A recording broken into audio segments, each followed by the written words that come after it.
We had never worn shoes in our lives. ভারতের প্রধানমন্ত্রী নরেন্দ্র মোদী সম্প্রতি যুক্তরাষ্ট্রের কম্পিউটার বিজ্ঞানী ও পডকাস্ট হোস্ট লেক্স ফ্রিডম্যানকে দেয়া এক সাক্ষাৎকারে তার শৈশবের দারিদ্র্যের কথা তুলে ধরেছেন।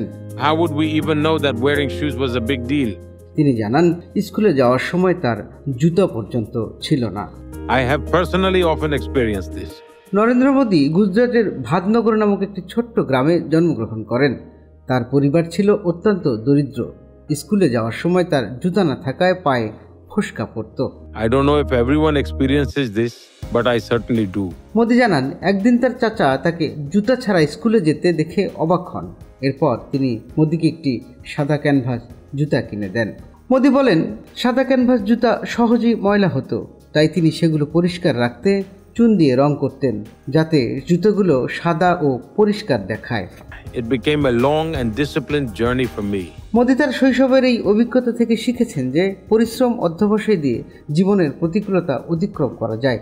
এই শিক্ষা তাকে ভবিষ্যতে নেতৃত্বের পথে এগিয়ে যেতে সহায়তা করেছে। These experiences, combined with my own background, Narendra মোদীর শৈশবের এই গল্প আমাদের শেখায় যে দারিদ্র্য বা প্রতিকূলতা সত্ত্বেও ইচ্ছাশক্তি ও পরিশ্রমের মাধ্যমে জীবনে সাফল্য অর্জন করা সম্ভব। I'd write my name, and whoever arrived after me had to write something connected to the sunrise as well. এই ছিল নরেন্দ্র মোদীর শৈশবের একটি অনুপ্রেরণামূলক গল্প।